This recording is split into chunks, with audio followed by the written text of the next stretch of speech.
Good morning mga kauplok, matutag malabog kay mangharbis ta og lansunis kay imbita man ta nga mangharbis, so let's go. Og pasensya lang ta sa atong kamera guys ha, kay murag kurog jud kayo kay way ayo pa man itong kamera kay man di pa man ta kapalit og iPhone. Sa dihang pag-abot na mo guys, gisugat na mig durian nga libre, walay bayad. Mao ni ang iyang giharbis para sa mua. So mga piyon tayo midri pero durian na mong sugat guys. Kaya nagkakawa na wag durian, so manglingkod na mi kay lami na kaya mong paminsar.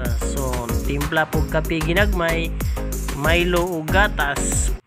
Naara mga kauplok, nangabot na sila sa lugar kung asa harbison ang lansunis. Pagkadaghan di ay mga kauplok ang watak. So mo ni sila ang gikaway-kaway nila sulanan kay tungod libre ang lansunis, walay bayad. Ug pag-abot na mo sa punuan guys, pwede ra siya kuhaon nga walay patong-patong tungod sa kamubo ug kadaghan sa bunga sa lansunis. Maor ni mang harbis nga dili na kinahanglan mukat. Para dali ra daw managhan ang among kuha, gipasakaan jud mi ni bus din sa lansunis nga Bisaya. Kini siya guys, Bisaya niyang kuha na gisulod siya og bukag. Tapos gidayungan na mo ni Ninong kay perti man bukata. So ingani sila kalipay nga daghan kayo kuha nga lansunis na walay bayad. So anhi lang mo diri guys. Og ako guys, kay di ko gusto magpalupig, gusto na ko ma-experience sa manguha og lansunis mo nang ningkat-kat jud ko. Kay gusto akong hago, akong makita nga ningkat-kat dia sa lansunis ug unsa kalisod. Mo nang nagkagisi-gisi na medyas dia guys. So ingani kadaghan ang bunga nila diri Pwede rin mo pupuon, walay bayad, libre.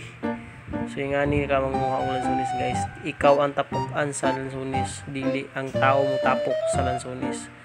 So lami kayo sa feelings guys nga na ang lansunis imong naong. Ug sa kadugay na mong kuha guys, nakatigom na gyud mi og hapit isa ka sakong lansunis.